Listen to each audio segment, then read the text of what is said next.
조선시대 어느 날, 한때는 이 지역에서 손꼽히는 명문가였지만 지금은 쇠락하여 양반이라는 이름만 남은 한 가문이 있었습니다. 그 집의 맏딸 홍연이 18살이 되던 해, 아버지인 김진사는 하루 종일 방 안을 초조하게 맴돌고 있었습니다. 그의 손에는 빚쟁이들이 보낸 독촉장이 구겨진 채 들려 있었죠. 이번 달 안에 갚지 못하면 아이들과 길바닥에 나앉겠구나. 이제 정말로 어쩔 도리가 없구나. 김진사의 노름빚은 감당할 수 없을 만큼 불어나 있었습니다. 처음에는 작은 호기심으로 시작했던 노름이 어느새 집안 전체를 위협하는 거대한 빚더미가 되어버린 것이었습니다. 어머니가 돌아가신 후 어린 동생들을 돌보며 집안 살림을 도맡아 하던 홍연은 아버지의 깊은 한숨소리에 가슴이 철렁 내려앉았습니다. 아버님, 무슨 근심이 있으신지요? 홍연아, 너는 참으로 착하고 어진 딸이다. 그래서 말인데. 김진사는 차마 말을 잇지 못하고 끝을 흐렸습니다.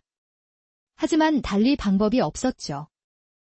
홍연은 아버지의 표정이 심상치 않음을 직감했습니다.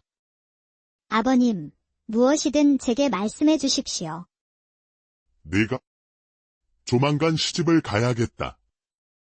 그 말에 홍연의 얼굴이 하얗게 질렸습니다. 아직 돌봐야 할 어린 동생들이 눈에 밟혔기 때문입니다. 갑작스러운 혼인이라니. 어려운 집안 형편을 생각하면 아직은 때가 아니라고 여겼습니다.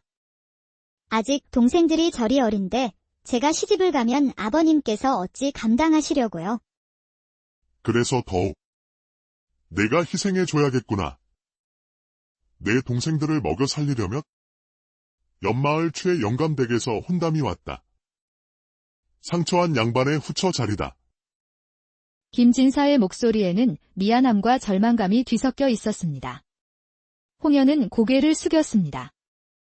후처라는 말에 가슴이 답답했지만 아버지의 딱한 처지를 모르는 바가 아니었습니다. 동생들이 굶주리는 모습을 누구보다 잘 알고 있었습니다. 혼잣말, 동생들이 굶지 않을 수만 있다면? 그래, 착한 내 딸아. 최 영감은 형편이 넉넉하니 내가 고생할 일은 없을 게다.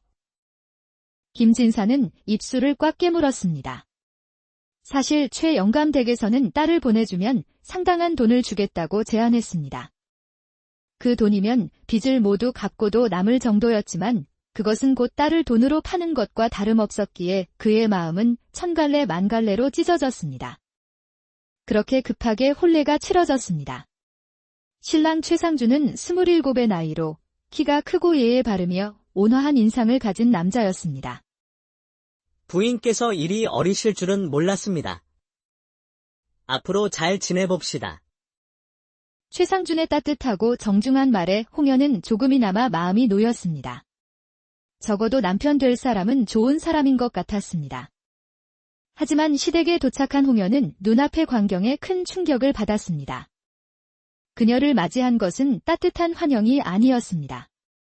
시어머니이시 부인 곁에는 화려한 비단옷을 입은 한 여인이 서 있었습니다. 나이는 22살 정도로 보였고 고개를 꼿꼿이 든 채 도도한 눈빛으로 홍연을 내려다보았습니다. 그녀는 바로 최상준의 정실부인 장씨였습니다. 정실부인께서 살아계신 줄은? 홍연이 당황하며 말을 시작하자 시어머니 이씨가 차갑게 말을 끊었습니다. 단정한 한복 차림의 시어머니는 매서운 눈빛을 하고 있었습니다. 너는 첩이다. 첩의 분수를 알고 앞으로 형님에게 깍듯이 예의를 갖추도록 하거라. 홍연의 얼굴이 새하얗게 질렸습니다. 상처한 남편의 후처가 아니라 첩이라니 하늘이 무너지는 듯한 충격이었습니다. 정실부인 장씨는 홍연을 위아래로 훑어보며 코웃음을 쳤습니다. 몰락한 양반집 딸을 돈 주고 사온 것이나 다름없지 않습니까, 어머님? 그러게나 말이다. 노름빚 때문에 딸 자식을 파는 양반이라니 체면도 없는 일이지. 시어머니와 정실부인의 가시 돋친 말에 홍연은 눈물이 쏟아질 것 같았지만 꾹 참았습니다. 동생들이 굶지 않는다면 이 모든 수모를 견뎌내리라 다짐했지만 마음 한구석은 이미 무너져 내리고 있었습니다. 그날 밤 최상준이 홍연의 방으로 조심스럽게 찾아왔습니다. 부인, 정말 미안합니다. 저는 부모님께서 대를 이을 아이를 낳아줄 사람을 구한다고만 들었지, 이런 거래인 줄은 꿈에도 몰랐습니다. 부인께서도 모든 사정을 알고 시집오는 줄로만 알았습니다. 최상준의 얼굴에는 진심 어린 미안함이 가득했습니다. 그 역시 부모님의 뜻에 떠밀려 혼례를 치른 것이었죠. 서방님께서 사과하실 일이 아닙니다. 아닙니다. 제가 제대로 알아보지 못한 탓입니다. 비록 이런 상황이지만 제가 할 수 있는 한 부인께 최선을 다하겠습니다. 최상준의 진심 어린 말에 홍연은 작게 고개를 끄덕였습니다. 적어도 남편만은 자신의 편이 되어줄 것 같았습니다. 동생들만 잘 살 수 있다면 저는 괜찮습니다. 하지만 첩으로서의 시댁살이는 생각보다 훨씬 더 고되고 힘들었습니다. 시어머니는 홍연을 부를 때마다 얼음장처럼 차가운 말투였고 정실부인 장씨는 더욱 노골적으로 그녀를 무시하고 괴롭혔습니다. 명문가 출신으로 곱게만 자란 장씨에게 몰락한 양반 가문의 첩은 눈엣 가시 같은 존재였습니다. 홍연의 하루는 동이 트기 전 새벽부터 시작되었습니다. 시어른들께 문안 인사를 드리고 아침 식사 준비를 돕고 오후에는 바느질과 온갖 집안일을 해야 했습니다. 밤늦게까지 다음날 준비를 마쳐야만 겨우 잠자리에 들 수 있었습니다. 금순이 어머니, 빨래는 다 하셨어요? 힘드실 텐데 일이 너무 많으실 땐 제게 꼭 얘기해 주세요. 시집온 이튿날부터 자신보다 나이 많은 노비에게 존중을 표하는 홍연의 모습에 금순 어미는 깜짝 놀랐습니다. 아, 아닙니다. 작은마님. 작은마님께서 신경 쓰실 일 없도록 제가 제대로 하겠습니다. 홍연의 따뜻한 마음에 노비들은 깊이 감동했습니다. 부엌일을 도맡아 하는 옥분이 어미도 마찬가지였죠. 옥분이 어머니, 오늘 국간이 정말 좋네요. 비법이라도 있으신 거예요? 아이고, 작은마님께서 칭찬해 주시니 몸둘 바를 모르겠습니다. 그냥 하던 대로 했을 뿐입니다요. 홍연은 노비 한 사람 한 사람을 소중히 여겼습니다. 어려운 사정을 들어주고 아플 때는 약을 구해다 주기도 했습니다. 노비들은 점점 진심으로 홍연을 따르게 되었습니다. 하지만 정실부인 장씨는 기회만 있으면 홍연을 괴롭혔습니다. 어느 날 저녁, 평소에는 부엌에 얼씬도 않던 장씨가 곱게 차려입은 모습으로 나타났습니다. 나도 이제 부엌일을 좀 배워야겠어요. 며느리로서 당연한 도리 아니겠어요? 형님께서 와주시니 정말 고맙습니다. 제가 돕겠습니다. 그런데 장씨가 뜨거운 국그릇을 옮기겠다며 나서더니 갑자기 비틀거리며 자신의 발에 국물을 쏟아버렸습니다. 아, 뜨거워. 형님, 괜찮으십니까? 홍연이 급히 다가가 살피려 했지만 장씨는 그녀를 거칠게 밀쳐냈습니다. 내가 일부러 이런 것이지? 날 다치게 하려고.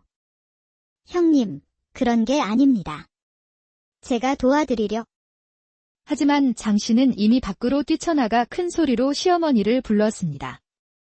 어머님, 저 아이가 제게 뜨거운 것을 부었습니다. 부엌에 있던 노비들은 모두 진실을 알고 있었지만 감히 큰마님의 말에 반박할 수는 없었습니다. 이게 무슨 일이냐? 어머님, 정말 제가 그런 게 아닙니다. 형님께서 실수로. 닥치거라. 내 형님이 거짓을 고한다는 말이냐? 첩의 분수를 잊은 것이냐? 시어머니의 날카로운 질책에 홍연은 더 이상 아무 말도 할 수 없었습니다. 장씨는 거짓 눈물을 뚝뚝 흘리며 말했습니다. 어머님, 저는 괜찮습니다. 저 아이도 고의는 아니었을 거예요. 첩의 처지에서 저를 미워하는 마음이 드는 것도 무리는 아니지요. 억울함에 가슴이 터질 것 같았지만 홍연은 돌아가신 어머니의 유언을 떠올리며 입을 닫았습니다. 며칠 후 비슷한 일이 또 일어났습니다. 장씨가 부엌에서 칼질을 배우겠다며 나서더니 일부러 서툰 척하다가 손을 베고는 또다시 홍연의 탓으로 돌렸습니다. 칼질 한 번 안 해본 내 형님에게 어찌 그런 위험한 일을 맡긴 게냐? 홍연은 또 한 번 억울함을 삼켜야 했습니다. 하지만 이런 어려움 속에서도 그녀를 위로해주는 단 한 사람이 있었습니다. 바로 남편 최상준이었습니다. 그는 낮에는 조심스럽게 행동했지만 밤에 홍연의 방을 찾을 때는 언제나 다정하게 그녀를 위로했습니다. 부인, 오늘도 고생이 많았습니다. 괜찮습니다. 서방님, 아닙니다. 이런 상황에서도 불평 한마디 없는 부인이 정말 대단합니다.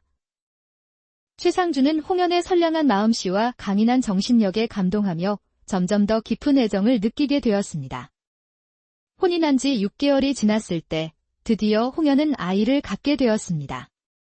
서방님, 제게 태기가 있는 것 같사옵니다. 정말입니까, 부인? 최상준의 얼굴이 환하게 밝아졌습니다.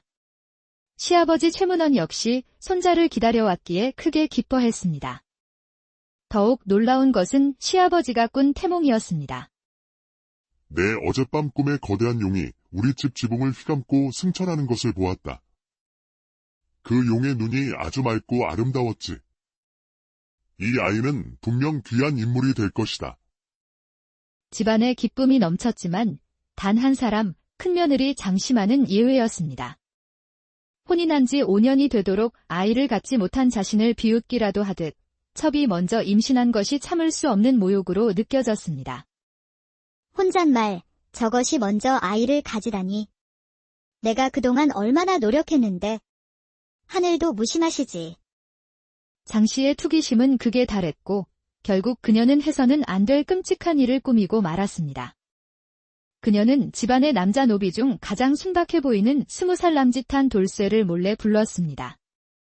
돌쇠야, 내 어미의 병환이 깊다고 들었다. 예, 많이. 폐병이 깊어지셔서. 돌쇠의 목소리가 떨렸습니다.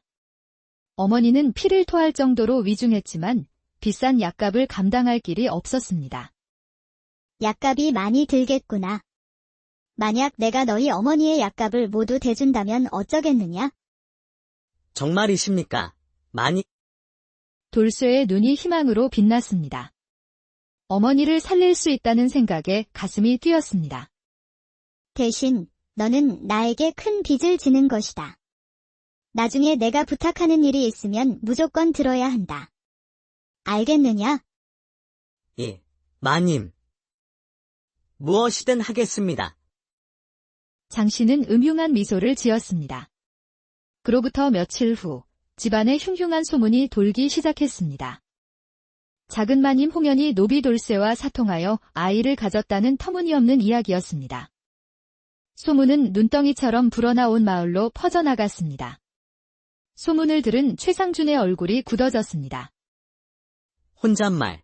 설마. 아니다. 홍연이가 그럴 리가 없어. 하지만 그의 마음 한편에도 의심의 씨앗이 싹트기 시작했습니다. 시아버지 최문원도 마찬가지였습니다. 혼잣말, 용꿈까지 꾸었는데.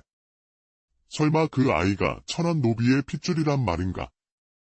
밤이 되어 홀로 방에 앉은 홍연은 무거워진 배를 어루만지며 소리 없이 눈물을 흘렸습니다. 혼잣말, 어찌하여 아무도 나를 믿어주시지 않는단 말인가? 억울해서 목이 메었지만 뱃속의 아이를 생각하며 이를 악물었습니다. 혼잣말, 견디자. 이 아이를 위해서라도 진실은 언젠가 밝혀질 것이다. 바로 그때 홍연도 모르는 사이에 그녀를 위해 움직이는 사람들이 있었습니다. 바로 집안의 노비들이었습니다. 평소 홍연의 인품을 잘 알고 있던 그들은 이 소문이 거짓임을 확신했습니다. 그들 중 가장 영리한 아이인 보기가 다른 노비들을 몰래 모았습니다. 여러분, 작은 마님이 그럴 뿐이 아니라는 거 모두 알고 계시죠? 맞아요. 작은 마님은 우리를 사람 취급해주신 유일한 분이에요. 큰 마님은 우리를 벌레 보듯 하시지만 작은 마님은 항상 고맙다, 수고한다 말씀해주셨지. 제가 아플 땐 몸소주까지 끓여다 주셨어요. 그런 분이실 리가 없습니다. 보기는 깊은 생각에 잠겼다가 문득 떠오른 사람이 있었습니다. 제가 아는 분이 계세요? 사람들은 그분을 보리 변호사라고 부르지요. 보리 한 대만 받으시고 억울한 사람을 도와주시는 분이에요. 제가 한번 찾아가 보겠습니다. 다음 날 새벽, 보기는 몰래 집을 빠져나와 작은 초가집에 사는 보리 변호사를 찾아갔습니다. 그녀는 양반이었다가 노비로 다시 면천이 된 기구한 사연을 가진 지혜로운 여인이었습니다. 변호사님, 저희 작은 마님께서 억울한 누명을 쓰셨습니다. 보기는 자초지종을 모두 설명했습니다. 이야기를 다 들은 보리 변호사는 천천히 고개를 끄덕였습니다. 그런 일이 있었군요. 이런 사건에는 반드시 배후가 있기 마련입니다. 이제부터 제가 알려주는 대로 해보세요. 예. 무엇이든 하겠습니다. 첫째, 모든 사람의 시간대별 행적을 기록하세요. 작은 마님, 돌쇠, 그리고 큰 마님의 행적까지 모두 말입니다. 특히 작은 마님과 돌쇠가 단둘이 있었던 시간이 있었는지 자세히 조사해야 합니다. 둘째, 목격자를 확보하세요. 큰 마님이 돌쇠와 만나는 것을 본 사람이 분명 있을 것입니다. 셋째, 물적 증거를 찾으세요. 큰 마님이 돌쇠에게 대가로 준 것을 찾아야 합니다. 보리 변호사는 종이에 무언가를 적어보기에게 건네주었습니다. 마지막으로 이것은 시어머니께 모든 것을 말씀드릴 때 전달하세요. 이대로 하면 진실을 밝힐 수 있을 겁니다. 집으로 돌아온 보기는 다른 노비들에게 계획을 설명했고 그들은 체계적으로 움직이기 시작했습니다. 금순 어미는 홍연의 행적을, 옥분 어미는 돌쇠의 행적을 꼼꼼히 기록했습니다. 그 결과 두 사람이 단 한 번도 단둘이 있었던 적이 없다는 사실을 밝혀냈습니다. 그리고 마구간을 치는 쇠돌이가 결정적인 증거를 발견했습니다. 제가 봤어요. 지난 보름날 밤에 큰마님께서 돌쇠를 마구간 뒤로 불러서 반짝이는 것을 주시는 거려. 보기는 돌쇠를 찾아가 진실을 추궁했고 양심의 가책에 시달리던 돌쇠는 모든 것을 털어놓았습니다. 사실은 아무 일도 없었어. 큰마님께서 어머님 약값을 주시면서 그런 소문을 내고 가만히 있으라고 하셨어. 당장 어머니가 돌아가시는데 나는 어쩔 수가 없었다. 돌쇠 오라버니, 이제라도 진실을 말해야 해요. 작은 마님이 얼마나 억울해하시는지 알잖아요. 모든 증거를 모은 보기는 보리 변호사의 글을 들고 안방마님, 즉 시어머니 이씨를 찾아갔습니다. 안방마님, 작은 마님의 결백에 관해 드릴 말씀이 있습니다. 보기는 시간대별 행적 기록, 목격자들의 증언, 그리고 장씨가 돌쇠에게 은전을 준 사실까지 모든 것을 밝혔습니다. 마님, 보십시오. 이것이 작은 마님과 돌쇠의 하루 일과입니다. 두 분은 단 한 번도 단둘이 마주친 적이 없습니다. 이 씨의 얼굴이 점점 굳어졌습니다. 그리고 외람되오나 지부 일을 하시는 분께서 써주신 글입니다. 꼭 읽어봐 주십시오. 시어머니는 보리 변호사가 쓴 글을 읽었습니다. 그 글에는 큰며느리를 신문하는 방법이 순서대로 자세히 적혀 있었습니다. 사실 시어머니도 홍연의 평소 행실을 보며 소문을 완전히 믿지는 않았습니다. 그녀는 마침내 진실을 밝히기로 결심했습니다. 며칠 후 시어머니는 홍연을 불렀습니다. 홍연아, 너에게 할 말이 있다. 예, 어머님. 요즘 소문을 들어보니 내 형님이 다른 사내와 사통을 하고 있는 것 같더구나. 자신에 대한 이야기가 아닌 장 씨에 대한 이야기라는 것에 홍연은 크게 놀랐습니다. 어머님, 그럴 리가 없습니다. 형님께서 서방님을 얼마나 은혜하시는데요. 서방님을 위해서라면 무엇이든 하실 분입니다. 그런 분이 그럴 리 없습니다. 자신을 그토록 괴롭힌 형님을 조금의 망설임도 없이 변호하는 홍연의 모습에 시어머니는 깊은 감동을 받았습니다. 이런 마음씨를 가진 아이가 나쁜 짓을 할 리 없다고 확신했습니다. 시어머니는 곧바로 큰며느리 장씨를 불렀습니다. 큰애야, 내가 너와 돌쇠가 무언가 꾸미는 것을 보았다. 지난 보름밤, 마구간 뒤에서 돌쇠에게 은전을 주는 것을 내 눈으로 똑똑히 보았느니라. 어머님, 무슨 말씀을. 그런 일은 없었습니다. 그럼 돌쇠가 어찌 너에게서 받은 은전을 가지고 있다고 내게 고했겠느냐? 돌쇠를 불러 삼자대면이라도 해볼까?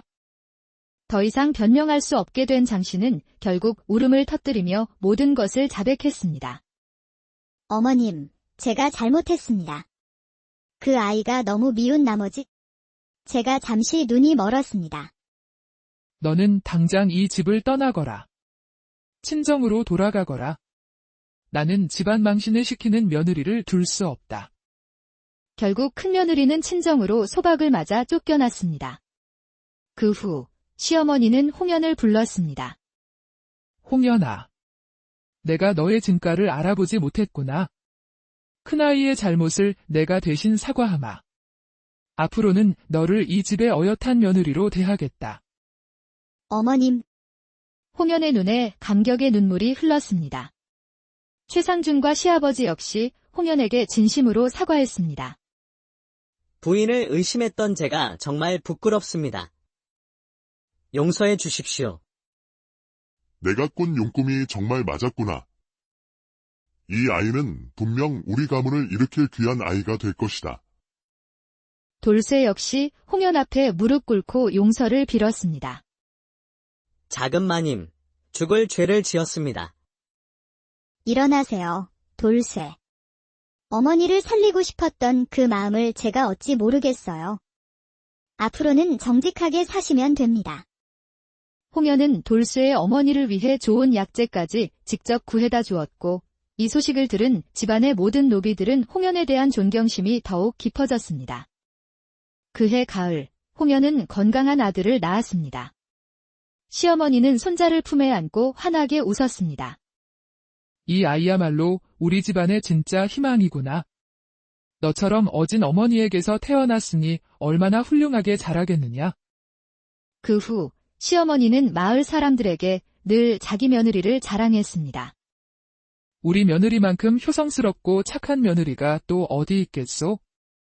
처음에는 내가 눈이 어두워 그 진가를 몰랐지만 이제 보니 하늘이 내려준 복덩어리였어.